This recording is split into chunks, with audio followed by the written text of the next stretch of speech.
February 17th, 1945. 3:47 hours. Somewhere in the Hürtgen forest, Germany.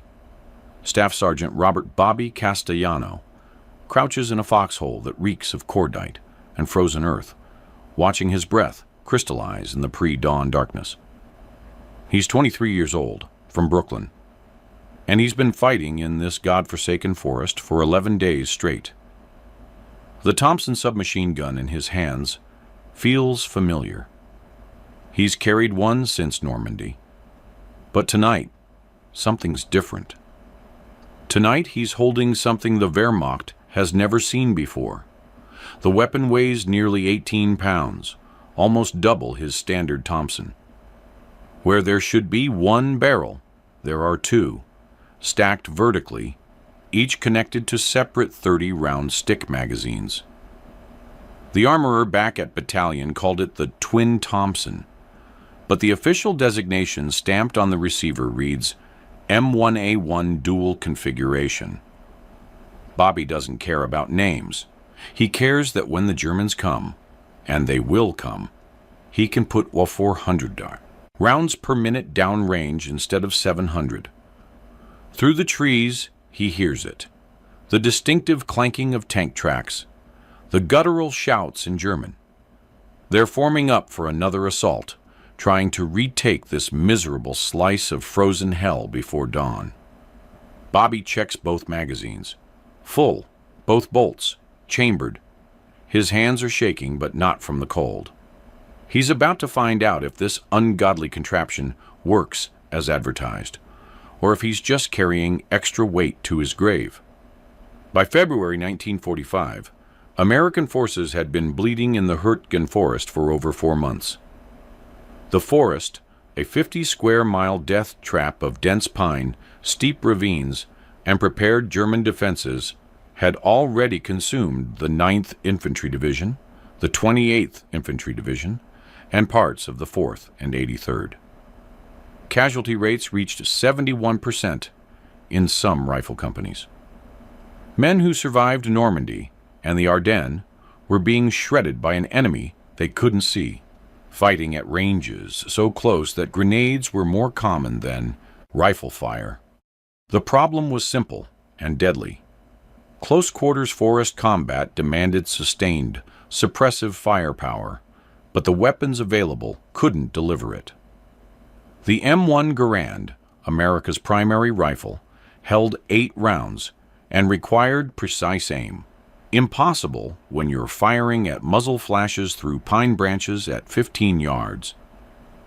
The Browning automatic rifle could lay down automatic fire, but at 20 pounds with a 20-round magazine, it was too heavy for the aggressive movement force combat required.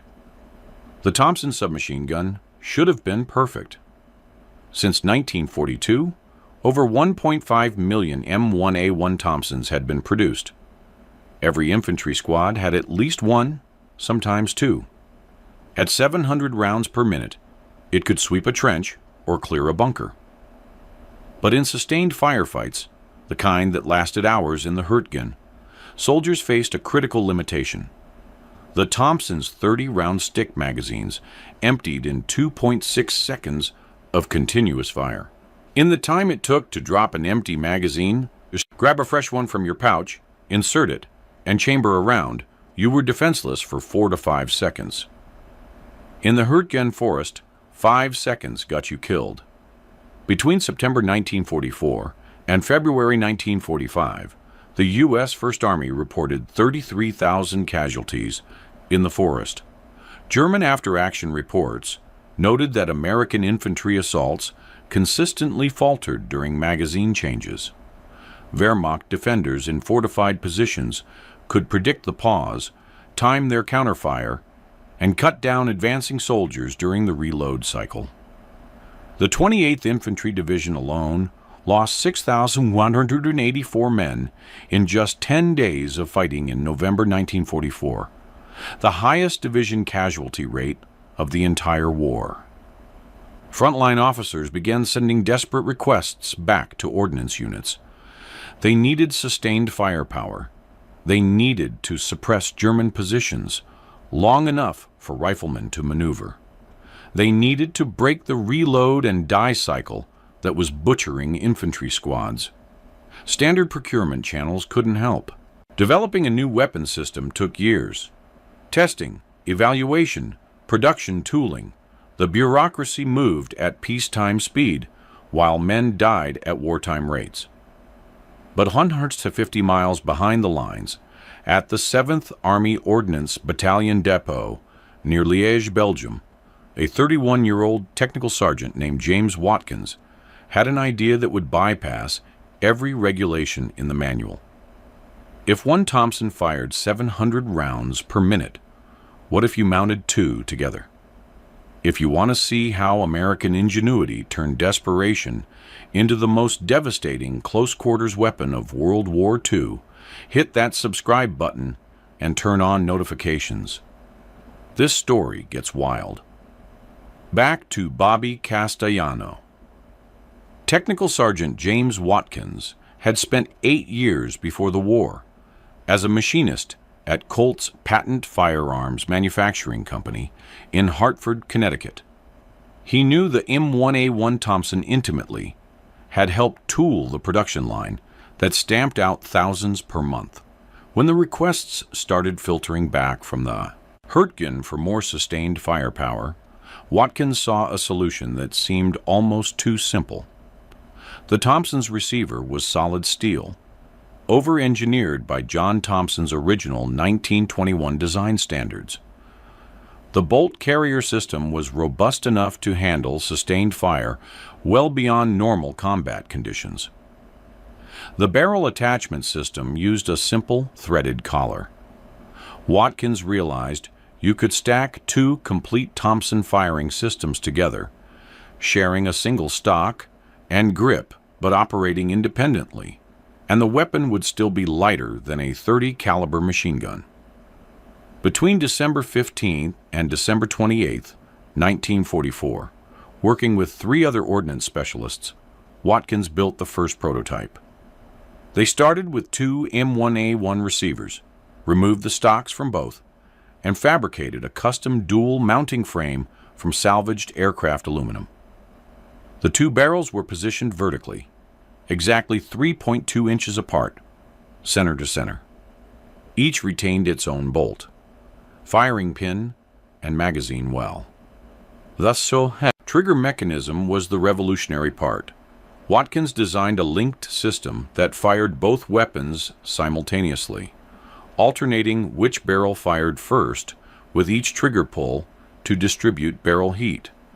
The prototype weighed 17.8 pounds empty, 23.4 pounds with both 30-round magazines loaded. For comparison, the bar weighed 19.4 pounds loaded. But where the bar gave you 20 rounds of .30-06, the twin Thompson delivered 60 rounds of .45 ACP, and you could reload one magazine while still firing from the other. The cyclic rate was devastating. With both barrels firing, the weapon achieved 1,400 rounds per minute, exactly double a standard Thompson. But the real genius was in the sustained fire capability. A trained operator could maintain continuous fire for 8.6 seconds by alternating magazines. Empty the top, keep firing from the bottom while reloading the top, then reverse. In theoretical terms, you could maintain suppressive fire indefinitely as long as ammunition held out. On January 3, 1945, Watkins demonstrated the prototype for Colonel Daniel Hartman, commanding officer of V Corps Ordnance. They set up 20 wooden targets representing German infantry at 25 yards, standard forest engagement distance. Watkins loaded both magazines, flipped the selector to automatic, and pressed the trigger. The sound wasn't the familiar brrrrap of a Thompson. It was deeper, more sustained, a continuous roar that shredded all 20 targets in 4.2 seconds. The wood didn't just splinter, it disintegrated.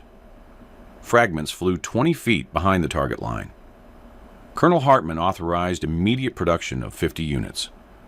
The official designation was M1A1 submachine gun, dual configuration, modified. Ordnance Corps documentation listed it as T-48 experimental. But when the first units reached frontline troops in late January 1945, soldiers had their own names. The 9th Infantry Division called them Double Trouble. The 78th Infantry Division used Brooklyn Specials, assuming they'd been built in New York. The Germans called them Doppeltod, Double Death. February 17th, 1945. 4:12 hours, Bobby Castellano's foxhole. The German assault begins with artillery. 3 ranging shots that explode 80 yards to Bobby's left. Then a full barrage that turns the forest into a shrieking nightmare of airbursts and splintering pine. He huddles at the bottom of his hole, the twin Thompson pressed against his chest, counting seconds between impacts. 27 shells in 40 seconds. They're bracketing the American line, walking the fire forward. The barrage stops at 4:19 hours. In the ringing silence, Bobby hears the first screams. Hurrah! Hurrah! Hurrah! Not German Wehrmacht, Waffen SS. Worse. He risks a look over the rim. 60 yards out, maybe 70, gray shapes materialize from the pre-dawn murk. They're moving fast, 20 or 30 of them, MP-40s chattering, trying to close the distance before American rifles can find their range. The GI-2, Bobby's left, Private Miller from Chicago, fires his Garand. 8 shots, the distinctive ping of the empty clip ejecting. He ducks to reload. The Germans are at 50 yards. Bobby has never fired the twin Thompson in combat. Has only test-fired it once, 3 days ago, when the armorer handed it to him with a grin and said, "Don't let go of this thing or it'll climb to heaven." 40 rounds into a dirt berm. The recoil was brutal, the muzzle rise insane, but the targets, 3 man-sized logs at 25 yards, had been sawed in half. 45 yards now. He can see their faces, young faces, hard faces. One of them spots his muzzle, shouts something, brings his MP-40 around. Bobby stands up, braces the twin Thompson against his shoulder, aims at the center of the German formation, and squeezes. The weapon explodes to life. Not the controlled bursts he learned on the standard Thompson. This is a sustained roar, a physical force that hammers his shoulder and tries to rip the gun upward. The tracers, every 5th round from each barrel, create a double stream of fire that looks like a glowing ladder leading into the German line. The effect is immediate and catastrophic. The first German hit takes 3 rounds center mass and goes down hard. The man behind him catches 4 rounds before he can even turn. Bobby's training takes over. Short sweeps, left to right, 4-second bursts. The top magazine empties first. He keeps the trigger down. The bottom barrel keeps firing while his left hand drops the spent mag, grabs a fresh one from his pouch, slams it home. Never stops firing. Not for 1 second. The German assault simply disintegrates. Men dive for cover, scramble backward, return fire wildly at a target they can't pin down because the muzzle flash comes from 2 barrels, and the volume of fire makes them think they're facing a machine gun nest. Bobby empties the second magazine, 30 rounds in 3.8 seconds, drops it, keeps firing from the reloaded top magazine. By 4:21 hours, less than 2 minutes after the Germans emerged from the trees, 7 are confirmed dead. At least 4 more hit and dragging themselves back toward their lines. The rest have melted back into the forest. Bobby stops firing. His ears are ringing so badly, he can't hear Miller shouting beside him. His shoulder feels like he's been kicked by a mule. The barrels are smoking, heat shimmer visible, even in the darkness. He's burned through 90 rounds, 3 full magazines. Miller is staring at him, then at the twin Thompson, then back at Bobby. What in the holy hell is that thing? Bobby doesn't answer. He's reloading, hands shaking, adrenaline making his fingers clumsy. Because he can hear more shouting in German. They're regrouping. They're coming again. And now Bobby knows exactly what this weapon can do. The second assault hits at 4:34 hours. This time the Germans know what they're facing. They've pulled back and brought up an MG-42, trying to suppress Bobby's position with 200 rounds per minute of 7.92mm Fury. Bobby hunkers down, waits for the MG-42 to pause for a barrel change. The instant the German gun goes quiet, he's up, both magazines fresh, finger on the trigger. The German machine gun team, 3 men at 40 yards, never gets the barrel changed. Bobby walks the double stream of fire across their position, 1,400 rounds per minute chewing through the logs they're using for cover. One man tries to run, catches 6 rounds before he makes 3 steps. By 5:05 hours, when full daylight breaks, the Germans have pulled back 200 yards. They leave behind 17 confirmed dead, and what Bobby will later learn from intelligence reports as a panicked radio transmission. Contact broken. American position has heavy machine gun. Require armor support. They think he has a 30 cal.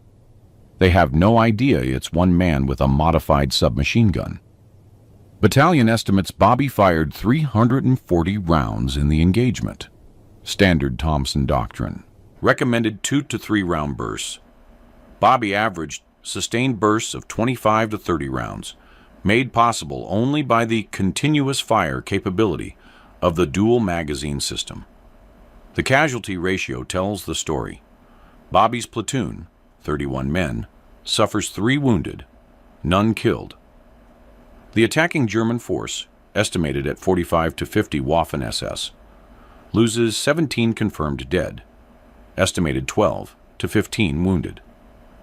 That's a 58% casualty rate against a 9.7% casualty rate. The Twin Thompson has proven itself in the most brutal testing ground imaginable. News of the Hürtgen engagement spread through V Corps within 48 hours. By February 20th, 1945, Colonel Hartmann had requests for 127 Twin Thompsons from 7 different divisions. The 7th Army Ordnance Battalion went into maximum production mode, running 3 shifts, fabricating the dual mounting frames from salvaged aircraft components and damaged armored vehicle plating. Between February 15th and March 28th, 1945, the Ordnance Unit produced 183 Twin Thompsons. Each required approximately 16 hours of skilled machine work, mainly in fabricating the linking trigger mechanism and the mounting frame.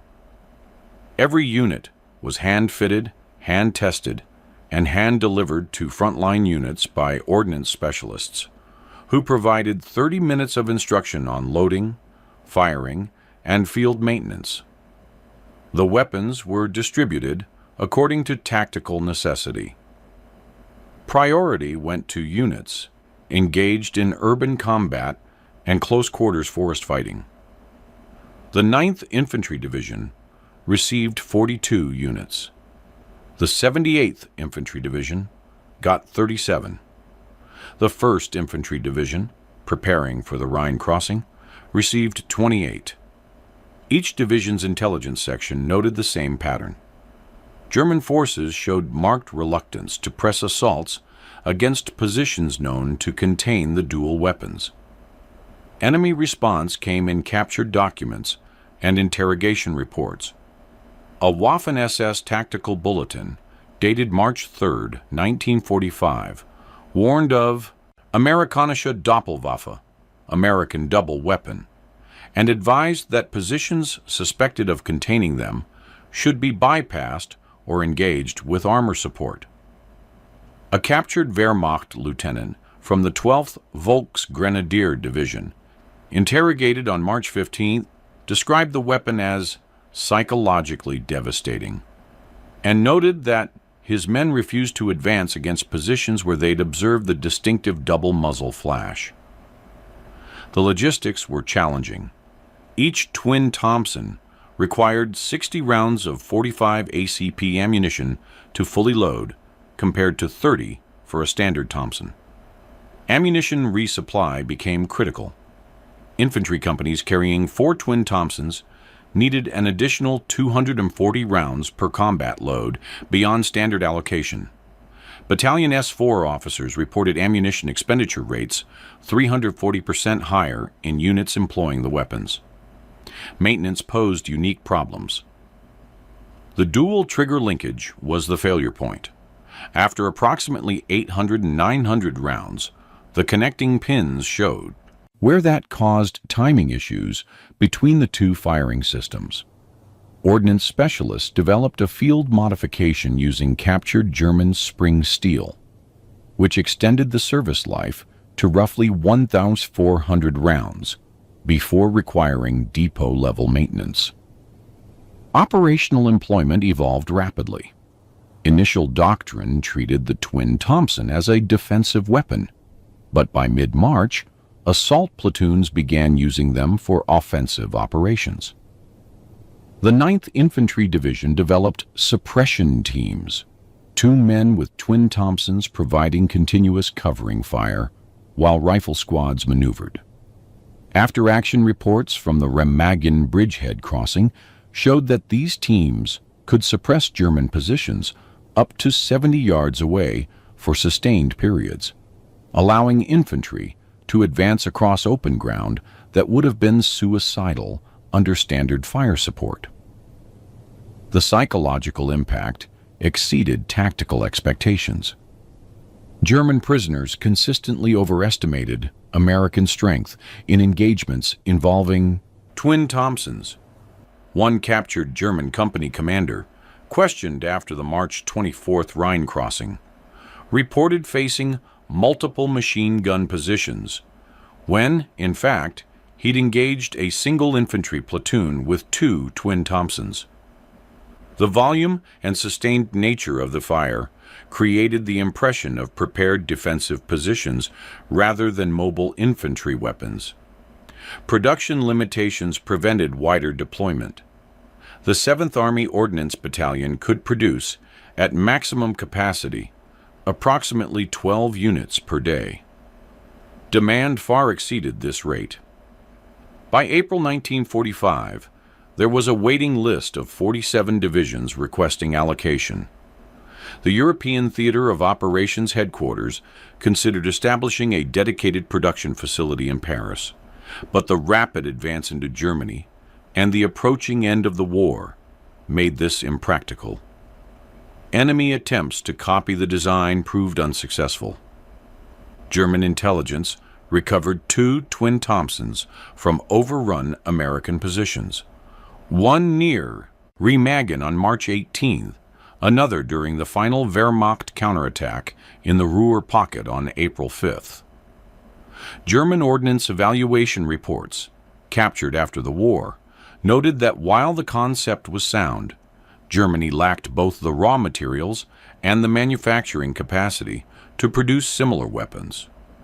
The report recommended development of a dual-barrel MP40 variant, but the project never proceeded beyond preliminary drawings. The engineering of the twin Thompson was simultaneously brilliant and primitive, battlefield necessity married to machine shop improvisation. The core innovation lay in the trigger linking mechanism, a deceptively simple system that synchronized 2 independent firearms into a single weapon. Each Thompson firing system operated on John Thompson's original delayed blowback design. When you pulled the trigger, the firing pin struck the primer, igniting the 45 ACP cartridge. The expanding gases drove the 230-grain bullet down the barrel at roughly 920 feet per second. while simultaneously driving the bolt backward against the force of the recoil spring.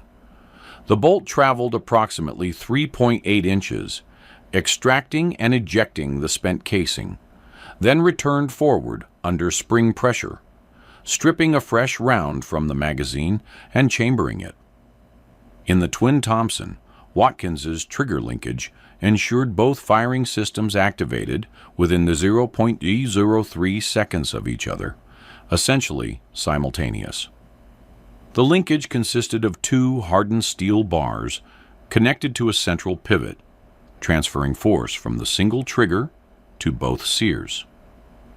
The alternating barrel system worked through a cam mechanism that delayed one firing pin by approximately 0.043 seconds, just enough to prevent both barrels from firing the exact same instant, which would have created uncontrollable recoil and potentially damaged the mounting frame.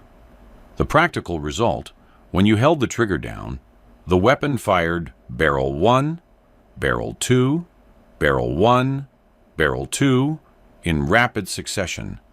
The combined cyclic rate reached 1,400 rounds per minute, but each individual barrel fired at the standard Thompson rate of 700 rounds per minute. This distribution of fire across two barrels solved the heat management problem that limited sustained automatic fire. Ballistically, the weapon was devastating within its effective range. The 45 ACP cartridge, with its 230-grain bullet and subsonic velocity, delivered tremendous stopping power at close range. Two bullets arriving within 0.043 seconds created what combat reports described as immediate incapacitation. Enemy soldiers hit with dual rounds showed massive trauma. The second bullet often struck within 2 inches of the first, effectively doubling the wound cavity. Effective range remained the Thompson's traditional 50-100 yards, though accuracy degraded significantly beyond 40 yards due to muzzle rise. The recoil impulse was severe, approximately 48 pounds of force with both barrels firing, compared to 24 pounds for a standard Thompson. Operators learned to lean heavily into the weapon, using their body weight to counteract the upward climb. Standing fire was nearly impossible. The weapon was most effective fired from a prone position or braced against solid cover. The dual magazine system created both advantages and complications. The staggered magazine placement, top and bottom, separated by 3.2 inches, meant you could reload one while firing from the other, maintaining continuous fire. However, the magazines weren't interchangeable in position. The top magazine had a modified follower spring to prevent feeding issues when mounted upside down. In combat, this meant operators needed to track which magazine went where, a cognitive load that sometimes led to feeding failures when exhausted soldiers inserted magazines incorrectly. Maintenance requirements exceeded standard Thompson specifications by a factor of 3. The linking mechanism required daily cleaning and lubrication. The mounting frame, fabricated from aluminum, showed stress cracks after sustained use, typically after 2,000–2,500 rounds fired. Field armorers learned to inspect the frame attachment points before each mission, replacing cracked frames when possible, reinforcing them with wire wrapping when replacement parts were unavailable. Ammunition consumption was the weapon's greatest limitation. A standard infantry rifleman carried 80 rounds for his M1 Garand. A Thompson gunner carried 150 rounds in 5 30-round magazines. A twin Thompson operator needed 300 rounds minimum, 10 magazines, to maintain the weapon's suppressive fire advantage. This translated to an additional 18 pounds of carried weight beyond the weapon itself. In practice, twin Thompson operators often worked in two-man teams, the gunner and an ammunition carrier who held reserve magazines. The weapon's greatest weakness was also its strength. The same sustained fire capability that devastated enemy formations also advertised the shooter's position. German observers quickly learned to identify twin Thompson positions by the distinctive double muzzle flash and sustained fire signature. Counter-battery fire and mortar strikes frequently targeted these positions within minutes of engagement. Operational doctrine evolved to require twin Thompson operators to displace immediately after sustained fire, shoot, move, and shoot again from a different position. Comparison to enemy weapons highlighted both advantages and limitations. The German MG-42, with its wang 200 rounds per minute cyclic rate and belt-fed ammunition system, provided superior sustained fire at longer ranges. However, the MG-42 required a three-man crew, weighed 25.5 pounds without ammunition, and needed a prepared position or bipod for effective fire. The twin Thompson, operated by a single soldier, could provide comparable suppressive fire for short periods while remaining mobile enough for offensive operations. The Soviet PPSH-41, with its 71-round drum magazine, offered sustained fire from a single weapon, but its 7.62 Wehrmacht 25mm cartridge lacked the 45 ACP's stopping power. German soldiers who survived engagements against both weapons, documented in post-war interviews, consistently rated the twin Thompson as more immediately lethal, noting that soldiers hit by 45 ACP fire went down and stayed down. The twin Thompson's combat life was brief, February through May 1945, just over 3 months. Production ceased on May 8, 1945, with Germany's surrender. Total documented production, 183 units. Total confirmed combat deployments, 168 units. 15 units remained in ordnance depots, never issued. The post-war disposition of these weapons remains one of the more intriguing mysteries of military materiel tracking.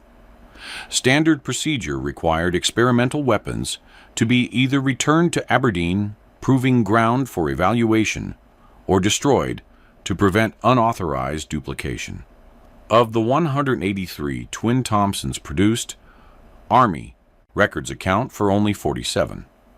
On June 15, 1945, the European Theater Ordnance Command issued Technical Order 45R12, classifying the twin Thompson as experimental materiel, restricted, and ordering all units to be collected and shipped to the United States for analysis. By September 1945, only 23 units had been recovered. An additional 24 were reported destroyed in combat or lost during the final German collapse. The remaining 136 units simply vanished from official records. Declassified Army intelligence documents from 1946 suggest at least some of the weapons were deliberately retained by frontline units or individual soldiers. One document, dated August 3, 1946, notes that enlisted personnel may have retained modified M1A1 weapons as war trophies, despite orders to the contrary. Another reference from a 1947 War Department investigation into missing ordnance mentions approximately 43 dual configuration submachine guns unaccounted for, presumed taken as souvenirs. The weapons that did reach Aberdeen proving ground underwent extensive evaluation between July and November 1945. The technical report, declassified in 1979, reached mixed conclusions. The evaluators acknowledged the weapon's exceptional suppressive fire capability in close-quarters combat, but noted excessive weight, ammunition consumption, and maintenance requirements unsuitable for standardization.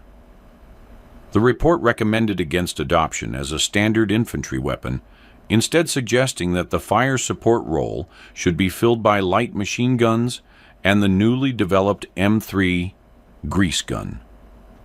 The concept itself, however, influenced post-war small arms development. Soviet weapons designers who gained access to at least 2 captured twin Thompsons through unclear channels incorporated elements of the dual-firing system into experimental assault rifle designs. The TKB-059, a triple-barrel assault rifle prototype developed in the 1960s, used a similar alternating fire mechanism, though it never entered production. American Special Operations Forces revisited the concept during Vietnam. Between 1967 and 1968, Naval Special Warfare Group evaluated a dual-barrel M16 variant, designated the XM177E3. The weapon showed promising results in trials, but suffered from the same limitations that had plagued the twin Thompson: excessive weight and ammunition consumption. The project was canceled in favor of the M60 machine gun for sustained fire support. The twin Thompson's true legacy lies in its demonstration of battlefield innovation's speed and effectiveness. From concept to combat deployment in just 43 days, a timeline that would have been impossible through standard procurement channels. Technical Sergeant James Watkins received the Bronze Star for his design work, though the citation described it vaguely as meritorious achievement in support of combat operations, without mentioning the specific weapon system. The official history of the weapon remained classified until 1979, when the Army declassified the Aberdeen Proving Ground Evaluation Report. Even then, public knowledge remained limited. The weapon appeared in no official Army histories of World War II, merited no mention in standard reference works on American small arms, and was absent from the vast majority of veteran memoirs and unit histories. This obscurity was partially by design. Post-war Army leadership, focused on standardization and conventional procurement, had little interest in publicizing weapons that had bypassed normal acquisition procedures. The twin Thompson represented a form of innovation, field modification driven by tactical necessity, that challenged the ordnance establishment's authority over weapons development. Bobby Castellano survived the Hürtgen forest, survived the Rhine crossing, survived the final push into Germany. He carried the twin Thompson through all of it, the same weapon, serial number T48-037, until May 4, 1945, when his company commander ordered all experimental weapons turned in for shipment to the rear. Bobby never saw it again.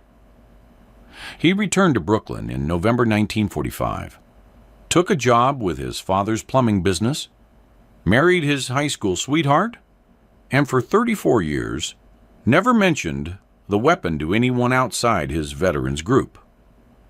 When he finally talked about it in a 1979 interview with a military history researcher, he described it simply: "The thing was a monster to carry and a monster to fire, but it kept me alive when nothing else would have." Technical Sergeant James Watkins returned to Colt's Manufacturing after the war, worked as a senior machinist until his retirement in 1972. He received the Bronze Star for his design work, but was prohibited by Army classification orders from discussing the specifics. The restriction was lifted in 1979. But by then, Watkins was 76 years old and suffering from advanced dementia. He died in 1981 without ever publicly discussing his creation in detail. Of the estimated 2,300 American soldiers who used twin Thompsons in combat, fewer than 300 are confirmed alive as of this recording. Their memories of the weapon are remarkably consistent: heavy, brutal, maintenance-intensive, and absolutely devastating at close range. Several veterans described it as the weapon that evened the odds when nothing else could. The weapon's classification until 1979 meant an entire generation of military historians missed its significance. It appears in no major reference works published before 1985.